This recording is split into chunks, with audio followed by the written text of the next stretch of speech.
Estás escuchando La Esfera Celeste.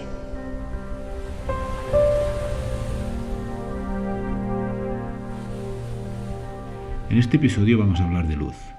De la luz que nos explica la naturaleza de los astros, pero también de la que nos dificulta estudiarlos. Hablaremos de la ciencia de la fotometría y de la luz artificial.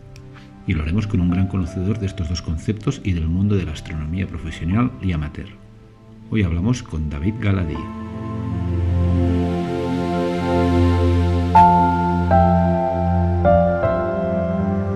David Galadí, ¿qué tal? ¿Cómo estás? Hola, muy buenas. Pues estoy bien, tranquilo, con salud y todo en orden de momento. Muy bien. Antes que nada, muchísimas gracias por hacernos un hueco y pasarte a charlar un rato de astronomía, ¿eh? Nada, yo siempre encantado de volver a mantener contacto con el mundo amateur en el que empecé y también pues de compartir las últimas novedades de mis producciones más o menos amateur profesionales con este mundillo, ¿eh? Del que vine y al que me encanta regresar siempre que puedo. Muy bien. Oye, tú, bueno, ya lo estabas introduciendo porque tú eres astrónomo profesional, eres astrónomo residente en Calar Alto, pero tienes muchísimos vínculos con la astronomía amateur, has sido perito en lunas, has sido divulgador, tienes libros, no sé, tienes un currículum como muy extenso. Sí, así es.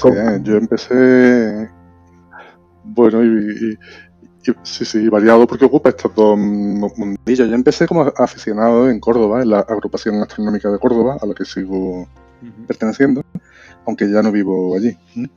Y con 14 años recuerdo que mi familia me compró el primer telescopio, haciendo un esfuerzo muy grande, porque el dinero no sobraba, en Galerías Preciados, nada menos. Una tienda que ya le suena a la gente de ahora como si hablaras del Imperio Austrohúngaro, ¿no? O de la Unión Soviética. Pues sí, en Galerías Preciados. Y empecé como aficionado, me compraba todos los libritos en cuanto tenía un duro, pues compraba un librito de astronomía donde podía, y ya con el tiempo, cuando acabé mi estudio de bachillerato, tenía muy claro que yo quería estudiar astrofísica, así que cursé estudios de física primero en la Universidad de Granada, el primer ciclo, y luego el segundo ciclo y el doctorado en la de Barcelona. Y así fui dando el saltito con mucho esfuerzo y también con mucha suerte al mundo profesional, porque también todo hay que decirlo, ¿no? Que no basta con dejarse la piel estudiando física, sino que luego para poder dedicarse profesionalmente a este negocio hay que seguir insistiendo mucho y malviviendo unos años, pero también tener suerte. O sea, yo conozco a gente con mucho más valor y más capacidad que yo que se quedó por el camino porque le faltó el factor suerte. Claro, y ahora mismo, solo para dar una pincelada, ¿no? Para saber qué haces en Calar Alto, ¿cuál es tu labor? Bien, pues yo después de hacer el doctorado en la Universidad de Barcelona pasé por varias etapas que son más o menos estándar en el mundo profesional, un postdoc, que en este caso fue en el Centro de Astrobiología, y pasé por varios trabajos y finalmente tuve la suerte de poder colocarme como astrónomo en el Observatorio de Calar Alto, que como seguramente sabrán quienes nos oyen, está en la provincia de Almería, en la Sierra de los Filabres. Y mi trabajo allí consiste, al principio fui astrónomo técnico. Eso quería decir que era parte del equipo que está al cargo del trabajo a pie de telescopio durante la noche. O sea, manejando esos grandes telescopios, el mayor de 3,5 metros, el de 2,2 metros, el de 1,23 metros, todos los telescopios de noche. Y luego cuando pasó el tiempo ya pasé a la parte de astrónomos coordinadores o de día. O sea que yo soy astrónomo allí, pero no trabajo de noche, sino de día, y me dedico a la organización de las observaciones, preparación de instrumentos, calibración y todo ese tipo de preparaciones y de trabajos previos que hay que hacer para que luego los compañeros de noche hagan las observaciones realmente. Así que hago un trabajo que está entre la ciencia y la ingeniería y que de carácter sobre todo técnico orientado a la observación, o sea, en un contacto muy estrecho con el instrumento y con el firmamento. Muy bien. Muy bien. Oye, David, yo de la larguísima lista de cosas que has hecho y en las que participas y eres como muy poliédrico, ¿no? Porque es que haces muchas cosas. Yo para llenar una hora me tenía que quedar con un par y he escogido, ya te lo comenté por correo, dos ámbitos. Uno, porque tienes un libro que a mí me ha abierto mucho a nivel de conceptos, porque es que es como la Biblia, ¿no?, de la fotometría, y lo comentaba un día, te hice un comentario incluso en Facebook, porque estás acostumbrado a libros técnicos que a veces son difíciles de digerir si tu formación no es muy técnica, y en cambio tu libro sobre fotometría la verdad es que es una joya, aunque hay muchas páginas en las que no entiendo nada porque hay unas mates un poco difíciles para mi caso. Y bueno, el caso es que uno de los campos que me gustaría hablar contigo es el tema de la fotometría, y el otro es el tema de la calidad del cielo, ¿no?, y de la contaminación lumínica, porque también es un ámbito en el que has dedicado muchas horas, ¿no? Incluso has estado reconocido. Sí, desde luego, así es. Vale. Y vamos, son dos campos muy relacionados al mismo tiempo con la observación astronómica, con los telescopios y con el cielo, y que tienen interés tanto para el mundo profesional como para el mundo no profesional. Así que yo creo que tratando estos dos temas me siento como en mi ambiente y en mi salsa, iba a decir. Mi salsa. Y efectivamente, pues la fotometría, bueno, yo en mi tesis doctoral, parte del trabajo que yo hice consistía en fotometría, con telescopios grandes, por supuesto, pero con fotometría. Y claro, yo empecé en la afición, ¿no? En la era en la que muy poca gente en nuestro entorno, aquí en la península ibérica, poca gente se dedicaba como aficionado, ¿no?, a la obtención de datos con validez científica. La gente hacía lo que podía y, bueno, pues ir a observar, mirar por el agujerito y ver cosas. Pero poco a poco, con el paso de los años, con la accesibilidad de las computadoras personales y las cámaras SD, se ha llegado al punto en el que quien quiera dedicarse a obtener datos de valor científico puede hacerlo. Lo que necesita es decidirse a dar el paso y luego tener algún material que lo guíe. Así que este libro que tú has comentado, que está en la editorial Marcombo, Fundamentos de Fotometría Astronómica, se puede conseguir en las librerías o por internet. O sea, un libro que está en los circuitos normales de distribución. Pues un libro que tiene utilidad, hay incluso quien lo está utilizando a nivel profesional como libro de introducción para doctorandos que empiezan a manejarse con la fotometría astronómica. O sea, que es un libro cuyos contenidos son de interés de verdad para la obtención de fotometría a nivel científico. Pero yo lo he escrito con un gran esfuerzo. Lo ideal es que no se note. O sea, que si realmente mi esfuerzo ha tenido éxito, no debe notarse cuando se lee el libro, que pretendo que los contenidos a los que llega sean de alto nivel. Pero que parta al mismo tiempo del nivel cero, o sea, bueno, cero. Quien tenga interés y equipo, o sea, quien tenga telescopio y cámaras SD, da igual qué conocimientos tenga, si lee este libro aprenderá y que pueda llegarse hasta el nivel que cada uno considere necesario. Porque tú mismo comentabas hace un momento que, por supuesto, el libro contiene fórmulas. Claro que tiene fórmulas. Pero ocurre que los programas para tratamiento de imágenes que conducen a obtener fotometría que hay disponibles para el mundo amateur hoy día permiten ahorrarse las fórmulas. Claro, por supuesto, quien pueda entenderlas, pues sabrá mucho mejor qué es lo que está pasando en las tripas de su programa. Pero es mucho más importante entender la filosofía, o sea, qué se pretende, las cosas que se pueden explicar con palabras. Así que este librito, Fundamentos de Fotometría Astronómica, pretende llevar a quien tenga telescopio y cámara CCD, en principio es para hacer fotometría con esos medios, ¿no? Desde cero hasta el punto necesario que necesite para entender lo que hacen sus programas de manejo, que harán las matemáticas por ellos mismos, ¿no? Y quien se maneje bien con un poquito de matemáticas, sin pasarse, lo más que salen son unos logaritmos y un ajuste por mínimos cuadrados, bueno, no es necesario entenderlo, pero quien pueda llegar a entender esa parte del formalismo, pues podrá sacarle un poco más de jugo, y esa es la parte que yo creo que tiene interés para quien lo está usando como libro de introducción a nivel universitario. Muy bien. Y a tu entender, bueno, ya conocemos muchos ámbitos en los que la fotometría genera ese tipo de datos que comentabas, ¿no? Pues hay desde supernovas, estrellas variables o cuerpos menores para conocer la rotación de un asteroide, yo qué sé, hay muchos ámbitos, pero desde tu punto de vista, cuando hablamos de interés científico en los datos fotométricos, y lo digo para que seas exigente, para ti, ¿cuál es el corte a nivel de calidad? ¿Cómo definirías calidad en los datos? Bueno, la calidad en los datos se mide por la coherencia.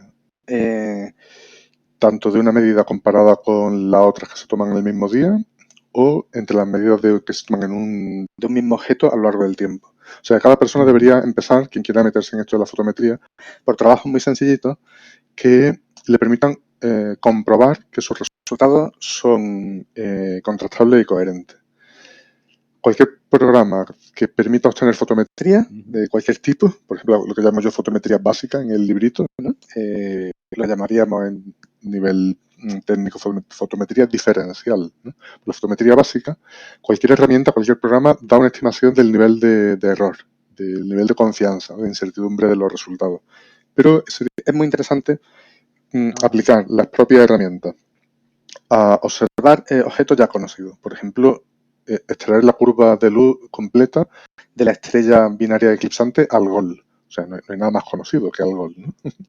En el mundo de la binaria eclipsante. Y luego buscar en las bases de datos y en los archivos otras estrellas que se pongan un reto un poco superior. Y de esta manera, sabiendo qué es lo que debería resultar, comprobar que de verdad vamos en el camino correcto. Hay muchos estudios de fotometría, incluso de fotometría diferencial, o sea, fotometría básica, que, como tú has dicho, son de interés científico. El estudio de nova y supernova es uno de los más destacados, ¿no? O el seguimiento de curvas de luz de asteroides para estudiar su rotación. O también incluso, aunque esto ya es un poco más avanzado, el estudio de ocultación de estrellas por asteroides. Y para todo ello, lo fundamental es que lleguemos a obtener fotometría con una precisión pues de unas cuantas centésimas de magnitud. Llegando allí, y a eso se puede llegar con facilidad si se hacen las cosas con cuidado. Y luego hay otro punto. O sea, no solo hay que contar con el equipo, o sea, un telescopio, casi cualquiera de los que nos venden hoy día para aficionados, 20 centímetros, ¿no? Que seguro que yo cuando yo empezaba con esto, un Celestron 8 de 20 centímetros era una cosa grande. Bueno, pues hoy día viene a ser casi un estándar, ¿no? Pues un Celestron 8, una cámara SSD y a ser posible pues le podemos poner un par de filtros, ¿no? El filtro V, el filtro B, el filtro R. Sin filtro también pueden hacerse trabajos muy interesantes, pero es mucho mejor tener algún filtro. Todo esto puede conseguirse en los comercios normales que todos conocemos, en internet o físico. Pero aparte de tener el equipo, conviene saber qué y cómo hacerlo. En esto yo creo que el librito que estamos comentando puede ayudar, ¿eh? El fundamento de fotometría astronómica. Pero luego otra cosa que yo considero fundamental es no trabajar en soledad. O sea, no hay ninguna persona que se dedique a la ciencia de manera profesional que trabaje sola. Esto pasaba antiguamente. Hoy día la ciencia profesional se hace de manera colectiva y lo mismo debe pasar con la ciencia no profesional. O sea, hay que integrarse en algún colectivo en el que compartir objetivos, compartir técnicas, los grupos de observadores de supernovas, ¿no? Los que siguen cometas, los que se dedican a curvas de luz de asteroides. O sea, asociarse porque así se comparte experiencia, se comparan resultados, se resuelven dudas que muchas veces surgen. Cada cámara, cada programa, cada telescopio es de su padre y de su madre. Y aprender a manejarlo muchas veces requiere que alguien nos eche una mano, aunque sea a través de la red, ¿no? Y luego es muy importante, para aportar datos de validez científica, que estén obtenidos con técnicas más o menos homologadas. Por ejemplo, cuando se hace una campaña de seguimiento del brillo de una supernova extragaláctica, pues normalmente los grupos de observadores de supernova amateur se ponen de acuerdo en qué estrella utilizan como referencia. Y si todo el mundo usa las mismas estrellas como comparación, los resultados son mucho más robustos y más fáciles de comparar. O sea que, yo resumiendo, conocimiento, ahí está el librito, ¿no? Equipo, bueno, telescopio y cámaras SD con filtro, a ser posible, de los que nos dan. Pero fundamental para que nuestros resultados sean buenos y aprender de verdad, hacer de la ciencia una empresa colectiva, igual que hacen los profesionales. Claro. Y para empezar, es decir, ahora estabas apuntando un ejemplo, ¿no? Que es, por ejemplo, escoger una variable con una curva súper contrastada, ¿no? Y a partir de ahí, pues, bueno, establecer comparativa con tu trabajo y ver si te vas mucho o no. Por lo cual entiendo que un buen campo para empezar que apuntaría sería este, porque al final, bueno, hay muchos campos, unos más exigentes en cuanto a regularidad, otros menos. Lo digo porque si escoges una variable aunque estemos estudiada de largo periodo, por ejemplo, a lo mejor el feedback que puedes obtener no es el mismo. Claro. O si empiezas por asteroides, pues a lo mejor te lías, ¿no? Sí, además el mundo de los asteroides es muy... en fin, ya es un paso más, digamos, ¿no? Porque, vamos a ver, en el mundo de la observación amateur, con los recursos de que podemos disponer comerciales normales, en cualquier caso, hay dos actividades que hoy día se han vuelto muy fáciles de ejecutar, que son la fotometría, sobre todo la fotometría básica, y la astrometría, ¿no? Hay bastantes aficionados que se dedican a la astrometría de asteroides, o sea, a seguir los asteroides para mejorar la calidad de su órbita, ¿no? Y para la astrometría, o sea, para medir dónde están y por dónde van y en la órbita, pues no hace falta filtro y casi no hace falta nada. Los programas lo hacen casi todo y los resultados, bueno, hoy día no es que salgan del todo solos, ¿no? Pero son fáciles de obtener. Eso explica que haya tanta gente siguiendo asteroides. Pero incluso para eso conviene tener información y asociarse para elegir bien los objetivos. Si no, podemos estar apuntando a asteroides que ya no necesitan mejoras de la órbita o para los cuales incluso aportar nuestros datos de calidad no profesional podría empeorar los resultados, ¿no? Hay que ver qué objetivos pide la Unión Astronómica Internacional o el Centro de Planetas Menores y aportar datos que de verdad sean necesarios y útiles. Pero en fotometría esto es todavía mucho más importante, o sea, elegir bien los objetivos. Y en la fotometría se parece más a un arte que a una técnica, comparado con la astrometría. Se puede aprender, se pueden obtener datos útiles. ¿Y qué campos son? Bueno, pues yo he recomendado antes empezar por algunas binarias eclipsantes conocidas, porque se conoce muy bien qué intervalo de variación tienen y cuándo deben producirse los máximos y los mínimos. Y tan importante como medir bien el brillo es saber cuándo lo estamos midiendo. O sea, el reloj, digamos, del telescopio hay que tenerlo en hora con una precisión a ser posible, pues no sé, si se llega a unos segundos. Eso hoy día es muy fácil, ¿eh? Con los receptores GPS y con otros dispositivos. Pero luego las campañas en las que los datos de los aficionados desde el punto de vista fotométrico suelen ser más útiles son para objetos transitorios. O sea, las supernovas extragalácticas. Ojalá algún día aparezca una supernova galáctica, ¿no? Aunque eso no se sabe más. Bueno, probablemente lo observarán más los aficionados que los profesionales, porque un telescopio profesional, si se produce una supernova en nuestra galaxia, se saturaría seguramente. Pero bueno, son supernovas sobre todo extragalácticas. Y ahora está el campo tan apasionante de las fuentes explosivas de rayos gamma y también de las fuentes de ondas gravitatorias. Y para todo este tipo de objetos pueden saltar alarmas de objetos más o menos brillantes, accesibles a aficionados y cuyo seguimiento fotométrico puede ser muy útil. O sea que nuestro campo principal de contribución está en los objetos transitorios, las alertas que saltan de improviso. Quien quiera puede seguir lo de los asteroides y sus rotaciones, aunque ahí la aportación yo creo que quizás es más por curiosidad que como aportación científica, aunque bueno, también hay profesionales que solicitan este tipo de datos y lo utilizan. Pero sobre todo la contribución está en los grupos de observadores de supernova y de otros objetos transitorios. Y al tratarse de objetos que aparecen de improviso, por eso también es tan importante incluirse en redes, asociaciones, a las cuales las alertas les lleguen rápido. O sea, recibir la información en cuanto llega. Y cada cual, bueno, eso ya luego en un observatorio profesional, si llega una alerta hay que responder en el acto.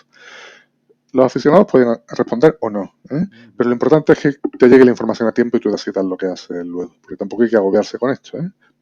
La astronomía como afición no es un deber, es un placer. Y lo primero que tenemos que hacer es disfrutar con lo que hacemos, o sea, no agobiarse con, ay, me ha llegado una alerta, dejo la cena con la familia y me pongo a apuntar a la supernova, ¿no? Bueno, pues hay quien lo hace, pero también hay quien no. Eso sí, cuando llegue el momento y queramos ponernos, los datos tienen que ser de calidad contrastada y para eso, pues ya lo he dicho.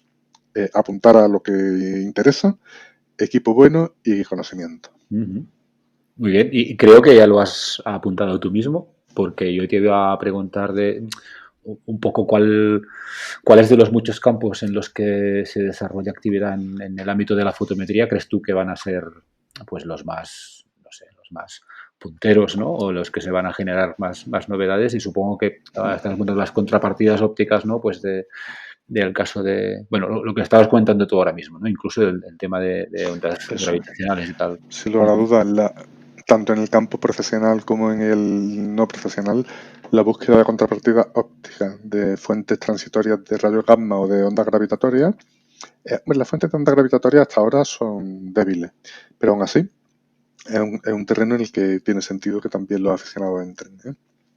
Y luego las supernovas, cada vez, bueno, y otras variables, porque no todos son supernovas. Por ejemplo, con el satélite astrométrico y fotométrico Gaia de la Agencia Espacial Europea, están saltando una serie de alertas de objetos que cambian de brillo y que en muchas ocasiones son fuentes variables debido al efecto de microlente gravitatoria. Y el seguimiento de las microlentes gravitatorias con objetos Gaia, pues, que a veces llegan a magnitud 15, que no iba a decir a esta altura, en los años 80 del siglo XX, que en los años 20 del siglo XXI íbamos a estar diciendo que magnitud 15 es relativamente brillante, ¿no? En el sentido de que magnitud 15 con una cámara CCD puede seguirse incluso desde un cielo relativamente contaminado, ¿no? O sea que saltan alertas de fuentes variables debidas a microlentes gravitatorias que también son importantes seguirlas en momentos clave y críticos de la curva de luz. O sea que hay bastante trabajo si se recibe la información adecuada. Y en este mundo de los eventos transitorios. Pero seguirá habiendo mucho trabajo siempre en lo que se refiere a supernovas extragalácticas. O sea, ese tipo de objetos van a seguirse produciendo y vamos a seguir teniendo que observarlos siempre. Esa es la principal contribución.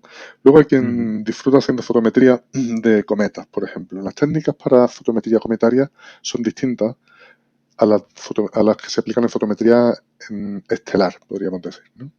Porque se trata de objetos extensos. Y aunque en el libro incluye un capítulo sobre fotometría de objetos extensos, las técnicas detalladas hasta el último punto conviene aprenderlas en el colectivo de aficionados que ya se dedican a ese menester, a la fotometría de cometas. Pero ahí también hay mucho por hacer. Muy bien, pues ya te hilo esto con el segundo tema que me gustaría charlar contigo, que es el tema bueno, decían cielos contaminados, ¿no? Desgraciadamente, pero digo que te lo hilo porque de todos estos campos, ¿cuáles crees que aguantan mejor, ¿no? Que tienen un mejor desempeño en el campo de la fotometría? Porque, claro, convivir con cielos contaminados pues es un problema. Sí, es un problema. Esto también en parte explica que haya tantas personas dedicándose más a la astrometría de asteroides que a la fotometría de cualquier otra cosa. Porque la astrometría aguanta bastante bien la contaminación, ¿no?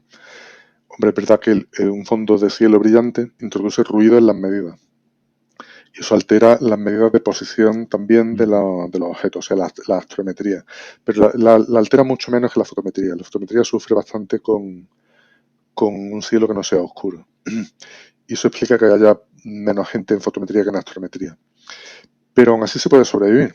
Y hay dos vías para hacerlo. Hay dos caminos, creo yo. Bueno, hay tres, ¿no? Pero lo que pasa es que uno no es viable. O sea, la tercera vía para luchar contra la contaminación lumínica es irse al campo, irse lejos. Pero eso no todo el mundo puede hacerlo. No todo el mundo puede permitirse tener una casita en el campo con un telescopio o montarse un telescopio remoto y usarlo a través de internet. En fin, esas son palabras mayores y cosas que no... Quien pueda que lo haga, ¿no? Pero dando por supuesto que no podemos irnos lejos de las farolas de la población en la que viva cada uno, pues tenemos dos vías para eludir el problema de la contaminación lumínica. Una es, si no puedes con tu enemigo, únete a él. Y sería emprender programas de medida de la propia contaminación lumínica. O sea, medir el problema. Y eso también puede hacerse con técnicas fotométricas. De hecho, en el libro hay un capitulito, no, pero sí un apartado dedicado a cómo medir con técnicas fotométricas la contaminación lumínica. Y eso es algo que puede ser curioso e interesante. Pero luego, si lo que queremos de verdad es insistir y obtener fotometría útil científicamente de objetos brillantes, pues, bueno, de objetos brillantes, quiere decir, que la contaminación lumínica limita la magnitud límite a la que podemos llegar.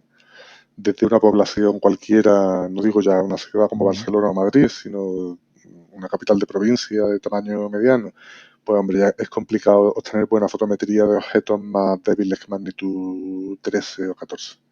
Es complicado. Aún así hay quien lo hace. Por ejemplo, algunos de los fotometristas más destacados que conocemos, como Ramón Navas y Montse Campàs, en su observatorio de Montcabré, su cielo dista mucho de ser perfecto. Y aún así llegan a una décima o a veces incluso a algunas milésimas de magnitud en sus medidas. Pero claro, para esto lo que hay que hacer es tener un telescopio que sea algo más grande, tampoco hay que llegar a medio metro, pues 25 o 30 centímetros.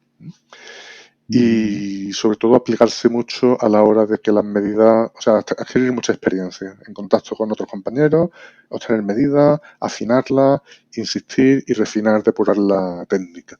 Y de esta manera se puede. O sea que hoy día, aunque la contaminación lumínica es el enemigo público número uno, por ejemplo, de la astrofotografía, es difícil obtener astrofotografías de calidad desde un cielo contaminado, sí es posible obtener fotometría de calidad desde un cielo contaminado. Porque, aunque o sea, lo que se limita es la magnitud límite. Llegaremos menos profundo. Pero de los objetos a nuestro alcance, la fotometría será de calidad. Sí es de calidad. O sea que sí se puede con los medios actuales trabajar desde un cielo relativamente contaminado. Tanto en astrometría, como hay tanta gente que hace, como en fotometría, aunque no lleguemos a lo más profundo, lo que podría dar nuestro equipo desde un cielo oscuro. Pero bueno, a donde lleguemos, los datos pueden ser de calidad, sí, sí. Muy bien. Perdona que te comente, porque es un detalle en el que yo insisto bastante en el libro, el concepto de relación señal-ruido, ¿no? A veces se piensa que en una fotografía o en una imagen CSV, ¿no? En una imagen CSV en la que va a obtenerse una medida fotométrica, pues el fondo que sea más alto, pues bueno, solo es un nivel de fondo que hay que sustraer. Bueno, no basta con sustraerlo porque añade ruido. Cuanto mayor es el fondo, aunque lo quites, queda ruido y la calidad de la fotometría se resiente. Pero para objetos brillantes, insisto en que se puede seguir llegando a resultados muy, muy buenos, y en el libro hay algunos muy curiosos y que podrían servir como modelo para intentar llegar a ese nivel de precisión para quien quiera empezar a entrar en este mundo. Muy bien, muy bien. Y bueno, ya que hablamos de contaminación, dada la trayectoria que tienes tú y te lo hilo con lo de antes, si hiciéramos una foto de nuestros cielos hoy día, es decir, todos somos conscientes de que está mal, pero ¿nos puedes contar un poco cómo lo ves tú desde una posición que ha sido más activa y tienes una visión más objetiva de cómo está este tema, incluso a nivel de regulación, ¿no? Y de calidad y no sé cómo... Sí, eso es. Bueno, yo no querría pecar de pesimista, pero creo que no hay manera de... En fin, que hay que ser realistas, ¿no? Y el problema está yendo a peor y es complicado que mejore, ¿eh? Pues eso no quita para que tengamos que seguir estudiando el problema, denunciándolo y haciendo todo lo posible porque se revierta. O sea, ya la contaminación lumínica en el mundo occidental, en general, ¿eh? O sea, esto no es solo un problema ibérico, ¿eh? Ni europeo. Esto está ocurriendo en todo el mundo, incluso en países en vías de desarrollo. Este problema ha llegado ya a un punto en el que no basta con detenerlo, como se podría haber planteado en los años 70 o por ahí, ¿no? Hay que detenerlo y luego revertirlo. Tenemos que reducir la cantidad de luz que se está inyectando en el medio ambiente nocturno por motivos astronómicos, por motivos de biodiversidad y de conservación del medio natural, incluso por motivos médicos, porque la luz de noche tampoco es sana para las personas. Pero el desafío es grande, ¿eh? Porque nos enfrentamos a una tendencias culturales, políticas, sociales, industriales que están muy, muy arraigadas. O sea que yo no soy optimista, pero eso no me quita ni un gramo de ánimo a la hora de seguir insistiendo en lo que tenemos que intentar. Pero hay que ser realista, ¿no? Y la tendencia es a peor. Claro, ¿cuáles son los pasos que debemos dar para seguir insistiendo en detener primero y luego revertir esta tendencia? Pues yo insisto siempre en que hay dos vías centrales. Una, la comunicación social de la ciencia, o sea, insistir en divulgar la astronomía y que la población en general entienda que la observación del cielo nocturno forma parte de nuestro patrimonio cultural y que debe defenderse. Pongo siempre el ejemplo yo que vivo en Granada, por cierto, de que nadie aceptaría que el ayuntamiento pusiera un telón que ocultara de la vista la sierra. Sabéis que desde quien no oye, desde Granada se ve Sierra Nevada, y un paisaje desde la misma ciudad impresionante, de las montañas con todos sus picos nevados. Es parte de la identidad de la población de aquí, ¿no? Si se ocultara eso de la vista, habría manifestaciones. Y con el cielo nocturno, pues no lo entendemos como parte de nuestra identidad o de nuestro patrimonio. Y ese es nuestro desafío, comunicar la ciencia de manera que la población en general entienda que la visión de la Vía Láctea desde el interior de las poblaciones es parte de su patrimonio. Eso por una parte. Y por otra, es fundamental que no nos quedemos solo al nivel de la denuncia cualitativa. Hay que medir, aprender a medir. El librito que comentábamos antes explica cómo con cualquier equipo astronómico con cámaras SSD se puede medir la intensidad de la contaminación lumínica. Hay medidores de mano tipo SQM o otros fotómetros tipo TESS. Hay un montón de herramientas a disposición de las asociaciones de aficionados para evaluar el problema y pasar del mundo premoderno de decir veo mal a decir cuánto veo mal, cuánto brilla el cielo en mi ciudad, qué color tiene, y pasar de la denuncia al diagnóstico del problema. O sea que esas son las dos vías que yo creo son más importantes, y en las dos hay mucho por hacer. Es un trabajo agradecido en el sentido de que la divulgación de la astronomía, como estamos haciendo en este momento, en este podcast, siempre es un trabajo agradable, pero no hay que esperar que consigamos grandes resultados a corto plazo, ¿eh? Yo creo que hay que ser realistas. Y nuestro deber es luchar contra esto, medir el problema, diagnosticarlo y tratar que se revierta. Pero que el éxito, si llega, tardará décadas probablemente. parecía hace no tantos años que la crisis económica podría ser un aliado, porque, claro, cundía la necesidad imperiosa de ahorrar energía en el recibo de la luz de los ayuntamientos. Pero se han desarrollado sistemas de alumbrado tan eficientes, como todos los basados en diodos emisores de luz, ¿no? El LED, que se está produciendo un efecto rebote. O sea, los ayuntamientos están ahorrando y al mismo tiempo emitiendo más luz que antes. Con lo que la crisis o la necesidad de ahorro de energía ya no es nuestro aliado. Casi se puede decir que es un enemigo, ¿no? Porque hay recursos tecnológicos que permiten ahorrar y al mismo tiempo contaminar más. Y es lo que está sucediendo. Vaya. Sí, sí.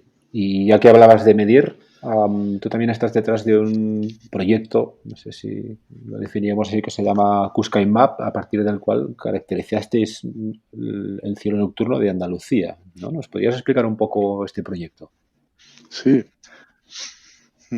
Como parte de la colaboración del Observatorio de Calar Alto con la Junta de Andalucía, en principio, estuvimos asesorándolo sobre qué medidas convenía que el Departamento de Medio Ambiente de la Junta aplicara relacionadas con contaminación lumínica. Y uno de los logros fue convencerlos de que elaboraran un mapa de contaminación lumínica. Al final terminaron contando conmigo para desarrollarlo. Y este mapa, llamado Qsky Map, le pusieron ese nombre a ellos, bueno, ¿por qué no? Da en cada posición del territorio de la comunidad autónoma cuál es el brillo del cenit, o sea, del punto más alto del cielo, en una noche despejada y sin luna. Si se midiera con ese aparatito tan conocido por muchas de las personas que se dedican a esto, que es un SQM, ¿no? Un Sky Quality Meter. Obtener un mapa de este tipo es algo más complicado de lo que parece, porque se requiere cubrir el territorio con una red de medidas más o menos variada, pero claro, no se puede medir en cada punto del mapa.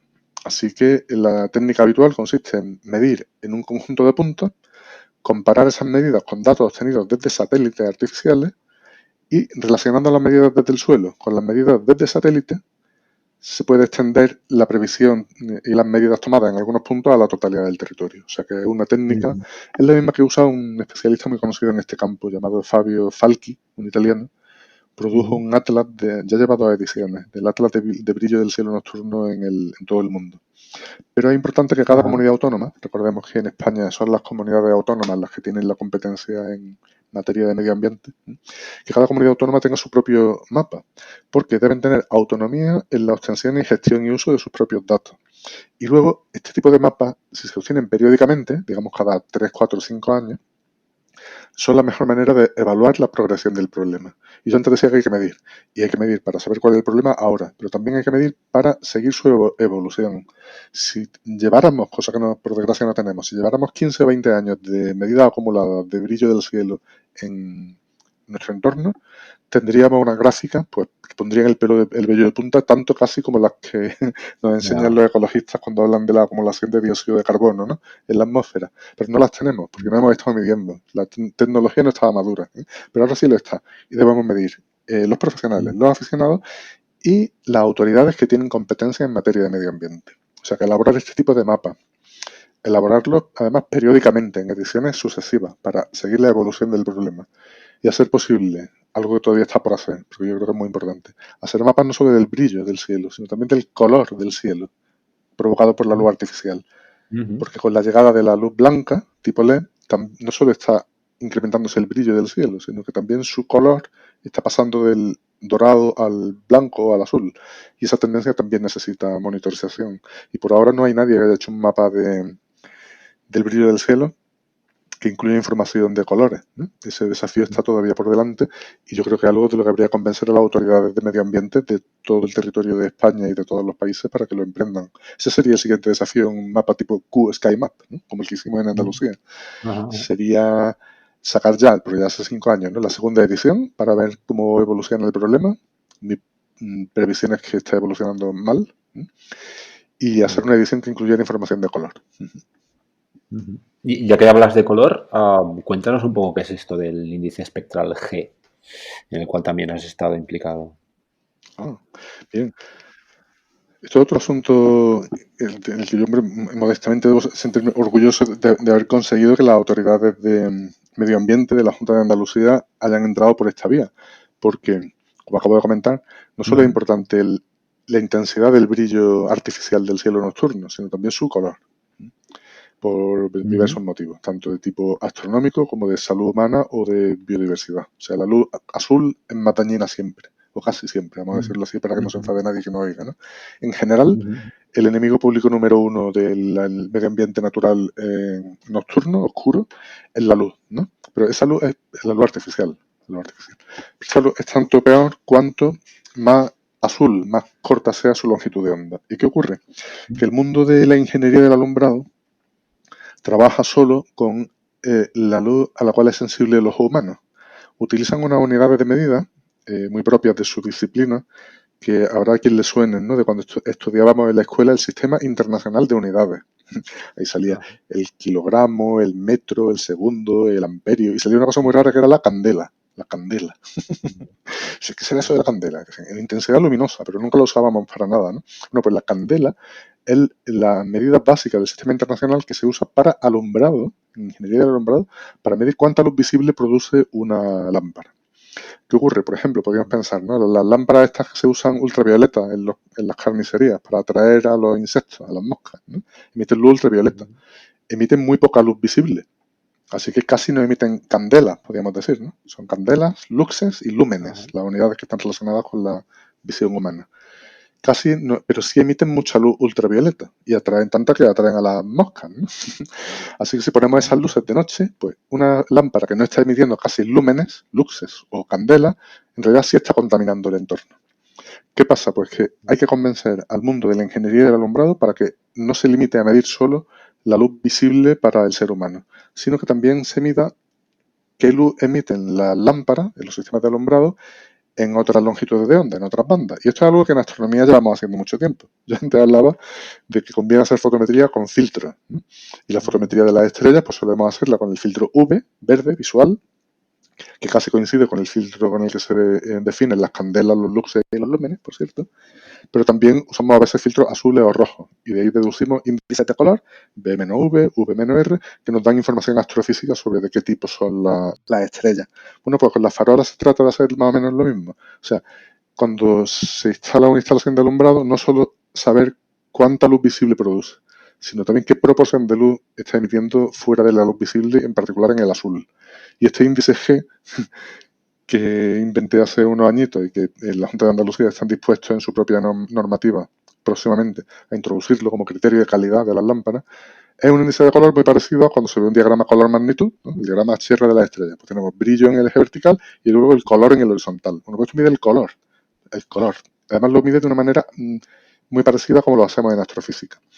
De manera que un índice G muy elevado, digamos 2, 3 y pico, significaría que las lámparas son muy rojas y por tanto son mejores porque emiten menos luz azul, mientras que lámparas que emiten que tengan un índice G menor, pues ya podemos decir pues ya alrededor del 1, 0,5, 0,8, incluso 0 o negativo, pues son lámparas peores porque emiten más cantidad de luz azul. De esta manera estamos introduciendo el concepto multibanda en la ingeniería del alumbrado y conseguiremos, espero, que aparte de evaluar la intensidad en lúmenes, pues a través quizá del índice G o de alguna de sus adaptaciones o posibilidades, pues que también próximamente se use como criterio de calidad medioambiental del alumbrado público su color, quizá estimado con este sistema. Súper interesante esto, ¿eh? Oye, ¿y es una impresión mía o evidentemente el tema de la contaminación lumínica es un problema a nivel de primer mundo, ¿no? Por así decirlo, pero en España lo es particularmente porque te vas por Europa y hay ciudades bastante más bien iluminadas. Sí. A ver, la contaminación lumínica es sobre todo un problema cultural. Se da la paradoja de que un país avanzado como Alemania ilumina sus calles con niveles muy inferiores de luz a los que aplicamos en España. Y no es que las personas en el Mediterráneo vean peor y por tanto necesiten más luz de noche, sino que tenemos una cultura de la luz distinta. Hay quien dice, bueno, es que aquí vivimos más tiempo en la calle. Bueno, es dudoso que para disfrutar de la calle de noche hagan falta niveles de alumbrado que permitan hasta leer el periódico de noche en cualquier paseo marítimo del Mediterráneo o del Atlántico, porque también esto no es un problema español, es un problema mundial, europeo y global, y en particular muy mediterráneo, pero también ibérico, ¿no? En Portugal, la zona de Oporto, Lisboa, tiene un problema enorme, comparable al que hay en Valencia o en Vigo, ¿no? Y aquí hay una cuestión cultural, o sea, no es necesario iluminar tanto. Y cuando se compara con Alemania, por ejemplo, o con otros países avanzados de nuestro entorno, vemos que no es verdad eso que todavía pensamos en España, ¿no? De que cuanta más luz, más modernos o más avanzados somos. La cultura de la luz que difunden personas como el alcalde de Vigo es nociva, es el enemigo que hay que batir. Y no solo pasa en Vigo, pasa en otras ciudades, por ejemplo en Valencia lo hemos visto durante muchos años, el abuso de la luz como recurso para hacer ostentación de una supuesta riqueza o modernidad, ¿no? O en Andalucía pues también hay lugares en los que se ven fenómenos de este estilo. Lo voy a decir claramente. La tendencia del alumbrado navideño en ciudades como Málaga va en la misma línea de Vigo o de Valencia, ¿no? Y estos son constructos culturales.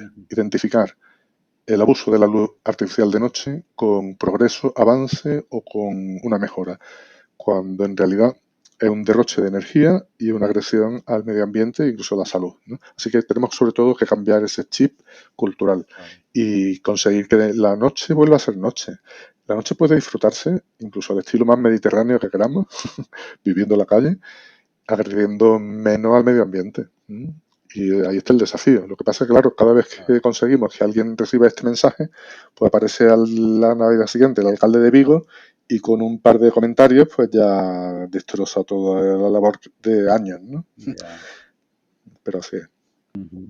Bueno, y pues que yo ya no sé ni si preguntar, pero si ya nos ponemos de mal rollo ultra definitivo y ¿qué te parece el tema de las constelaciones de satélites? Porque esto ya se nos va un poco de las manos. Sí, aquí, bueno, estamos hablando de problemas y problemas en ocasiones serios, sí.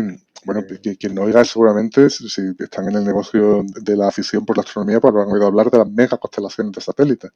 Sí. Un personaje que tiene claro y tiene oscuro, como Elon Musk, que tiene ideas visionarias y está consiguiendo cosas muy impresionantes, también tiene algunas ocurrencias un poco extrañas, ¿no?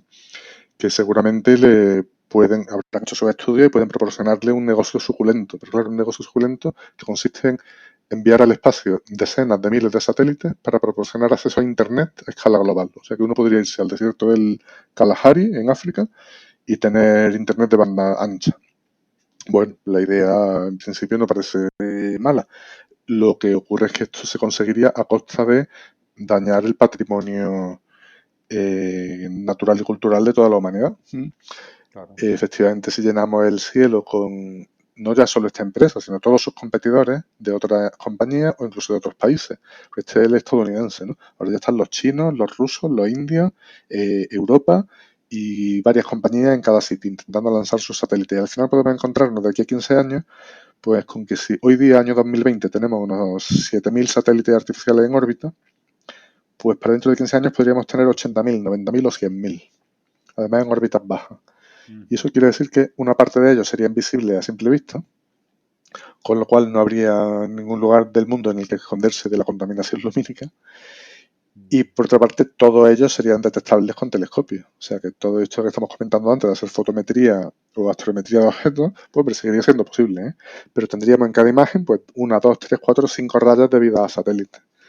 ¿Qué ocurre? Que cuando desde la Unión Astronómica Internacional nos hemos puesto a estudiar este problema, hemos visto que, bueno, que es un problema serio, que no es algo que además es algo feo, porque consiste en sacrificar un patrimonio común para beneficio particular de alguna empresa solo, ¿no? O sea, algo que no es difícil de defender desde un punto de vista social o colectivo.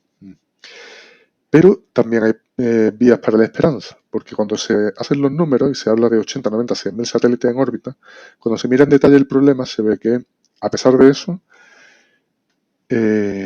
bastantes horas de cada noche seguirían estando relativamente libres de satélites. Que los satélites no se verían tan brillantes como nos temíamos, Porque en nuestros foros circulan muchas imágenes de cuando los satélites de Elon Musk, los Starlink, se lanzaron, ¿no? Y cuando están empezando a subir a su órbita definitiva, van como en fila india, en forma de trenes, ¿no?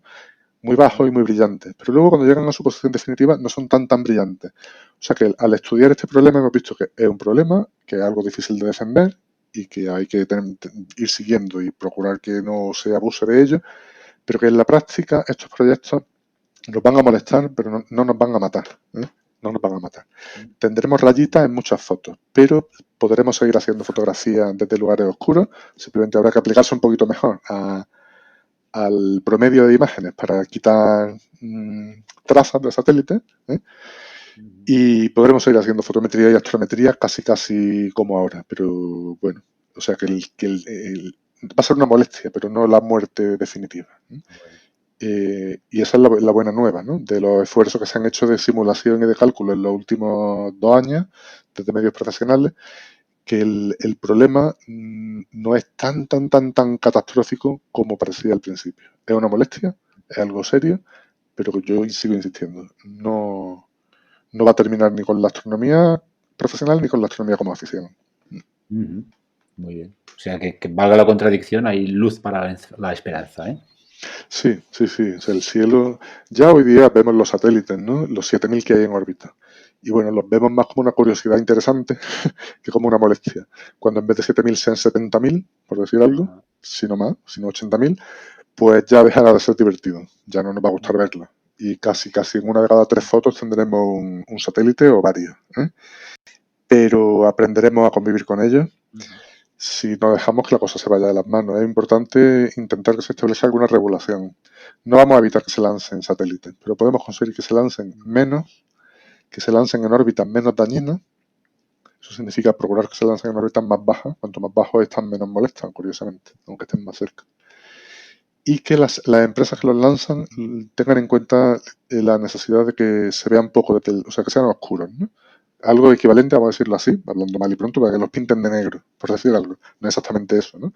Pero que los diseñen de manera que la perturbación sea mínima. Si conseguimos que se lancen menos de los que está previsto, en órbitas más bajas de lo que está previsto, y que hagan lo posible porque sean más oscuros de lo que está previsto, entonces podríamos conseguir algo que ya sería un gran logro, ¿eh? Sería lo siguiente, sería que ninguno de estos satélites llegara a ser visible a simple vista. Eso se puede conseguir. O sea, que todos queden más allá de magnitud 6, incluso en las condiciones más desfavorables. Eso ya sería un logro.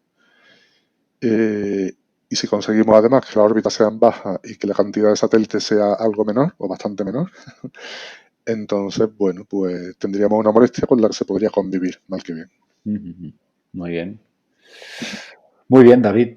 Oye, para dar referencias de si alguien quiere consultar alguno de los libros que hemos comentado, por supuesto el de fotometría, porque es que está muy bien, o otros, o tu papel en distintos ámbitos, o quiere ponerse en contacto contigo, o 1000 cosas, porque tienes desde vídeos en YouTube hasta libros, pasando por artículos, muchas cosas. ¿Hay alguna forma fácil de encontrarte? Bueno, pues tengo un proyecto que voy atrasando desde hace tiempo, que es montar mi propia página en internet. Tengo el dominio, galadí.net, pero todavía no está abierto. Así que mientras no tenga yo centralizada toda la información en una página, que lo haré pronto, pues a quien no oiga, si nuestro público es sensible a la cuestión fotométrica y a la de la calidad del cielo, pues ya saben, Fundamentos de Fotometría Astronómica, David Galadí, editorial Marcombo. Se encuentra directamente en internet en cualquier página.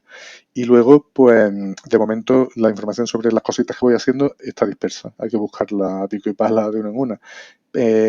Los libritos que tengo, algunos de ellos son muy adecuados para aficionados, ¿no? Como A Ras de Cielo, en editorial Acal, o Cuestiones Curiosas de Astronomía, ¿no? Que está en Alianza. Esta es la del Perito en Lunas, ¿no? La recopilación de artículos de cuando yo tenía la sesión aquella de consulta en internet.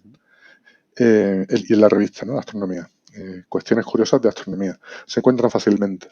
Tengo mi página en Facebook, que se llama justamente así, Perito en Lunas, porque era la que yo usaba cuando era desconocido quién respondí al consultorio en la revista.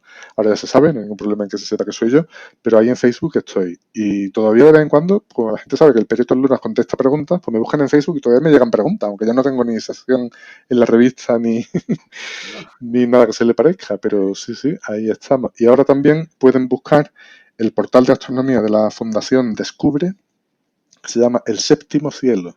El Séptimo Cielo.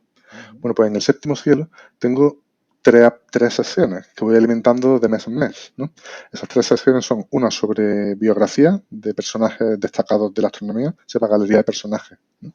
Ahí se puede leer pues sobre Cecilia Payne o sobre Galileo o Josep Comas Solá. Tengo esa sección de Galería de Personajes. Tengo otra que es Guía de Inicio, en la que de un mes a otro voy colgando unos artículos de iniciación absoluta a la astronomía. De momento hay 2. Uno sobre cómo orientarse en el cielo, o sea, cómo encontrar el norte, sur, este y oeste. Fíjate de qué nivel es tan elemental. O sea, esto es para quien de verdad no ha mirado nunca al cielo, ¿no? O está empezando.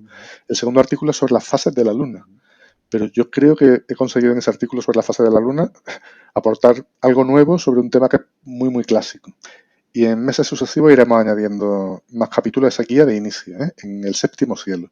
Y también tengo ahí un apartado sobre astronomía cotidiana. De momento tiene solo un articulito, pero lo iremos ampliando con el paso del tiempo. Así que ahí en El Séptimo Cielo también se me puede encontrar y seguiré apareciendo y contribuyendo con cosas nuevas en meses sucesivos. Y espero más adelante, aparte de la página que sí tengo ya en Facebook, Perito en Luna, espero a ver si próximamente consigo ya abrir mi propio portal y pongo toda mi información de manera conjunta. Por ahora no está. Perfecto. Muy bien, pues pondremos en las notas del episodio todas estas referencias para que la gente lo encuentre fácil. Y nada, muchísimas gracias. Ha sido un placer y nada, de verdad que encantados. Felicitarte por el libro y por las millones de cosas que haces y a ver si podemos contar contigo en otra ocasión. Pues muchas gracias a ti por esta oportunidad de explicar algunas de las cositas que he hecho y en particular este librito del que estoy tan orgulloso. Además, no lo hemos dicho, pero para mí es un orgullo enorme que un libro de carácter técnico haya llegado a la 2ª edición, siendo el libro original en castellano, o sea que no está en inglés ni en chino, ¿no? Esas lenguas en las que se vende todo lo que se publica. O sea que eso es un motivo de orgullo y estaré encantado de que volvamos a hablar más adelante de este tema o de cualquier otro que se nos pueda ocurrir. Perfecto. Así que hasta la próxima. Muchísimas gracias, David. Un abrazo. Encantado.